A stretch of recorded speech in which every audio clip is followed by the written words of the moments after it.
Alright, this is a two-part video where in part one I speak of a really hot, incredibly amazing, beautiful model and why she couldn't get a relationship and the answer totally pissed her off.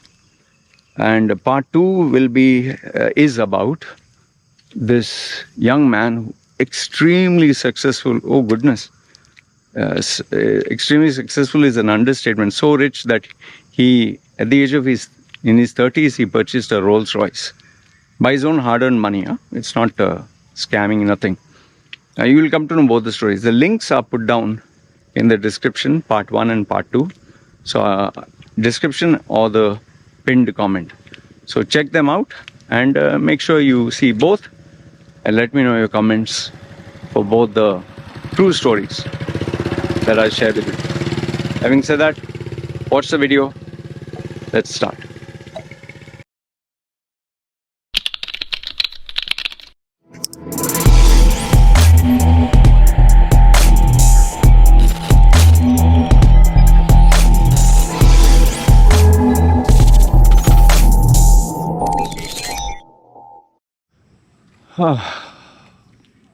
Let me get this straight. Okay, so on a daily basis, I get inquiries from people who seek my service. Okay, and some people inquire about, okay, what are your prices? Then I ask them, okay, what is it that you need? Some people say, okay, I need coaching or I need resume rebrand or job hunt strategy. So then I, first pre-qualify the customer by asking them their details and what is it they want. Because, see, confirming a service is easy, but can I deliver? I don't like to give fake promises or, overhype things. I keep it very real. You must have seen in my videos, I keep things very real. Okay. But sometimes I get, not every time, sometimes I get customers who ask me for, say, coaching advice or guidance. And the answer or the solution that I have to give them is something they will not like at all. There was this movie with Tom Cruise, Jack Nicholson, I think it was Nicole Kidman, A Few Good Men, I'm not too sure. In that, Jack Nicholson has this famous dialogue. You want the truth? He's in the witness box. He says, Tom Cruise says, I want the truth. So Jack Nicholson says, you want the truth? He says, yeah, I want the truth. He's saying, you want the truth? I want the truth, Tom Cruise shouts. And then Jack Nicholson says, you can't handle the truth. A very powerful statement with the way his expressions and, he has this, kind of, angry smile like. So you can't handle the truth. And this is sometimes a reality. I'll give you a specific example so as to make sense. I'll give you maybe two. This female customer was a couple of years ago. Now, she got in touch with me and her profile picture was pretty incredible. Okay, she said, hi, my name is so-and-so and I'm, I would like to book your service. When I saw her picture, I couldn't believe it was the same because she looked, she looked hot. Obviously, I didn't tell her that or nor did I act like that. But inside I was like, fucking hell, man. And I didn't believe it is her because it was too good to be true. So obviously, I'm not going to ask, hey, is this you in the picture? You're so hot, you look nice. Nothing like that. So I asked her, what is it that you need? She told me, but I was pretty skeptical. Is this the same female? Is this a guy acting like a female or fake profile or whatever? So she told me she needs so-and-so. So I said, Please give me your, social media links to prove your authenticity. Okay. Remember, this was a couple of years ago. So she shared her links and I was like, oh, fuck. She was a little bit of a celebrity. She was not like world famous, but she was a model. She was in ads. She was, she had quite a huge number of followers. So comments and, all that. And almost every post of hers, it was not slutty or it was not sexual in nature, but man, every post you could clearly make out she was so attractive. I don't know. I guess she had a professional photographer. Very sure, because the photographs were taken very well. But obviously, I didn't ask all this because, it's none of my business. So I was very impressed, but I was still skeptical it was her. But then again, if you're going to pay for my service, what the fuck do I care? Okay. So then I told her this is what it is. She asked me, is this full in advance? I said, absolutely yes. Only then the coaching starts. And she said, fine. And I let her know, since you're a female, I do coaching on video because I need to see the person who I'm speaking to. I don't just do calls. She said, yeah, that's perfectly fine. Okay. Paid the money and finally she came on camera. Even without makeup, she was not with too much makeup. Even without makeup, she looked gorgeous. She was like, I would say, if I would say a perfect female is 10 out of 10, she was nearly a 8.5, 9. Really very attractive female, man. Very attractive. Okay. So I asked her first a bit of introduction about her. And, she was doing very well. Good money, good this thing. She was the only daughter of her parents and everything fine. She was living in the city. So then she said, yeah, but I have one problem, one area of my life. So I said, okay, what is it? She said, I cannot find the right relationship. Okay, so she wanted relationship advice. And then when she told me, please keep this confidential and this and that, I told her, say, listen, the reason why people come to me is because I keep things confidential. So you don't have to worry, just spit it out. And I said, don't need to sugarcoat anything. Just put it bluntly. So then she told me about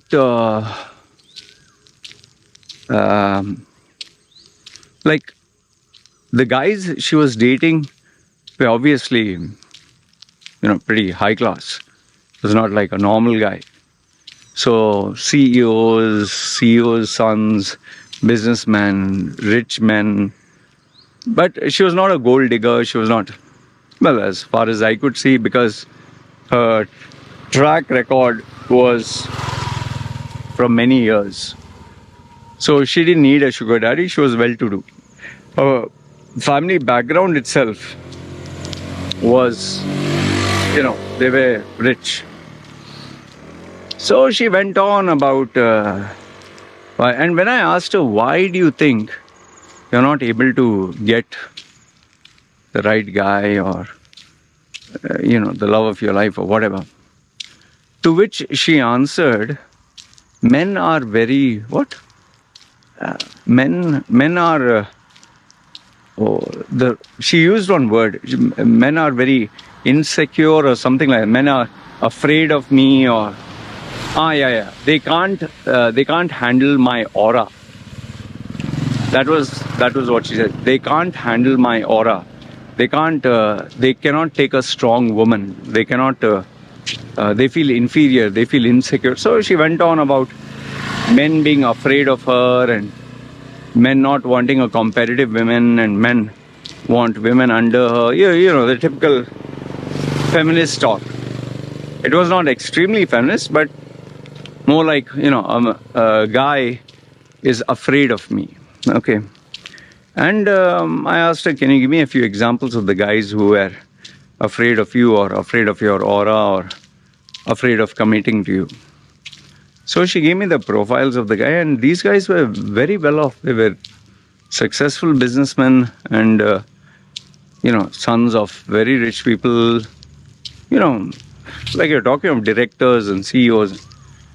So I started scratching my head because, a guy who's a CEO or a director or a multi-millionaire is not going to be afraid of a woman. He might be slave to a woman, he might be addicted to a woman, but he's not going to be afraid. And definitely not afraid of an aura and all that. I mean, you can get beautiful women dime a dozen if you are a really rich guy. So it didn't make sense. I just kept quiet and I did confront her with those questions. I said, my dear, these are multi-millionaires. Okay, you're rich, but these guys are like, 10 times or 5 times more richer than you. They can click their finger and get a slew of girls. She kind of got offended with that statement. She's like, Loy, listen, they can get bimbos, they can't get me. I said, okay, I apologize. I didn't mean it that way. Maybe I framed it in the wrong way. But they can definitely get women. She said, yeah, I understand what you're saying. They can get women, but they can't get me. Okay. So then I asked, what do you feel you bring to the table? So she said, I bring intelligence, I bring beauty, I bring, same word, aura, I bring charisma, I bring logical thinking, creative thinking. I'm not a slut, I don't sleep around, I don't need anyone's money, blah, blah, blah. She went on. Okay. So until now, it was kind of confusing as to if she's so beautiful, if she's so successful, why she's so single. So finally what I decided is, okay, I said, I'll ask you a series of questions. Give me your answers or opinion about them. She said, yeah, go ahead. Then I started to ask her controversial questions. Questions about politics, gender roles, money, men and women being equal, controversial issues, religion and all that. And once we started to get into controversial topic, at first she was like, sorry, but I'm not comfortable. I said, you want me to help you, right? So play along, but be genuine. And we started. So when I started to speak on gender roles and politics, that's why she got pretty, I would say, she changed her energy. The energy between us changed. She started to become slightly hostile, I was just role playing. So I said, women after they marry, they should take care of the husband and take care of the house. And I was purposely, and she was like, are you fucking for real? She went on. And I wanted to get that bad side out because she was trying to be too prim and proper. So there she got totally pissed off with me. Totally. Okay. And then I started to ask her about politics. And she had a particular affiliation. Even though I agreed with her, I was at the same side. I started to speak on the opposite side to see what would be her opinion. She got even more hostile, and it reached a point where she was like, Loy, if I knew you're so fucking dumb, okay, I wouldn't even have this conversation with you. She actually said that, okay? And she was more like, it reached a point, imagine, within less than an hour, it reached the point where, listen, Loy, I think you're very insecure. You're one of those men who have the small dick syndrome. And, she went on and all that. I was listening. And she said, I can't continue this conversation. So I said, okay, wait. Just give me. She said, Loy, I don't want. I said, just let me finish my sentence, then you can decide whether you want to continue or not. She just kept quiet. I said, I was playing a role. I told you lies. I didn't tell you the truth necessarily because I wanted to see your personality on the other side if there's disagreement. So I just want you to know that I was playing a role, not a prank, playing a role to see how would you react if there was severe disagreement. She was still irritated. And then I, because I was busy taking down notes, I told her, you said about this, guess what, I agree with you. But I just took this stance. Gender roles, I don't believe in that. It's whatever people agree. So one by one, I started telling her the truth. Then finally she said, why the fuck do you have to do that? I said, you want me to complete my analysis, right? So finally she was like, okay, tell me what is your analysis. I said, the problem is not the guys. The problem is you. And the minute I told her that, again, she got angry. She was like, Loy, listen, I don't think I want to have this conversation. You're just pissing me off. I said, finally what I told her, see my dear, what you're looking for is all good. You want a good guy, good character, good values, rich, successful, everything. That is not an issue. The problem occurs when you want a guy to be exactly like you, agree with everything you say, not have a difference of opinion, and you lack the tolerance, patience, of being understanding, and you can really get very irritating. I said, for me, I'm not emotionally involved. So for me, I was able to detach myself very easily. But had it been a couple and you get so worked up, I said the guy wouldn't want that, because as it is, a successful rich guy, when he's working, he has enough and more stress in the world outside. When he comes home, he doesn't want more drama, more headache, more, he doesn't want a war zone. She just couldn't. She's like, Loy, listen, I can't take this shit anymore. I didn't pay you money to insult and embarrass me.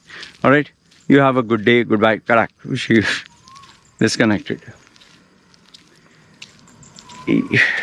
Well, predominantly, if you look at it, she proved me right. But I didn't chase her or anything. I just left it at that. I did check her profile many months later. She was still single. See, the problem is she's never going to find someone, because forget she agreeing, tolerant, and she's blinded to the fact that she's at fault. Hey, doggy. Don't worry, not doing anything. See, she's blinded to the fact that she has a problem. She's blaming everybody else. Everyone else other than her. In fact, see, the logic is there are 6 billion people on the planet. 6 billion. Let's divide it in half. 3 billion. 3 billion men, 3 billion women. And let's further divide this. Let's say maybe 10% qualify. 10% qualify as your to-be spouse. Obviously, you can't meet all the 10%. But then are you trying to tell me that you can't get, let's say, out of, say, 1 million men, you can't get even one? And then the sheepish excuse I've always heard is, no, I don't go around desperately hunting for men. If it happens, it happens. See, this is the problem. When people, you point out their flaws or their faults, they don't want to accept it. They will somehow wriggle out and come out with another counter argument. And this way, if you live in a bubble world where only you are right, you are good, everything about you is perfect, and everyone else is insecure, afraid, can't handle your great aura, your personality, your intelligence, then you're meant to be single only, right? You'll never get anyone. See, career-wise and professional-wise, she's good. She, it's a very rude comment to say to some women, but she wasn't marriage material. Not in terms of ethics and morals, but in terms of her flaws, her character, her personality. Listen, it's not that she will never find a guy who is like a simp or let's say who is extraordinarily understanding, patient. There are many men who are much more patient than women, much more accommodating. But then you can't aim for the sun, moon, and stars. You can't have, like I tell people, the problem with today's women, or men you could say, you could even reverse it. But the problem with today's women, since we are talking of females, they want the looks of Chris Hemsworth, the physique and looks of Chris Hemsworth, the character of Christ, the wallet of Bill Gates, and the influence of Elon Musk. Only that, nothing more than that. So, and the charm of Robert Downey Jr. So they just want these few traits, 5 traits, nothing more than that. But then you're talking of the perfect male, right? You're talking of like God, right? So something has to give, right? If she were to, instead of going for a very rich, very powerful, very handsome looking guy, you should go for a normal, average guy. Maybe he will listen to everything she says. Maybe she will find a guy who agrees with everything she says, but maybe he's not good looking, or maybe he's not successful, maybe he's not rich. But she wants all of this. She wants rich and successful and good personality and good looks and a perfect career, and he should be agreeable to her, and he should give her a space. And come on, man, what the fuck? It's better you buy a robot, one of the AI robots. He will be agreeable. So you tell me if I'm right or wrong. Seriously, you tell me. Now, this was one example. The second one that I'll give you, this also is actually a client.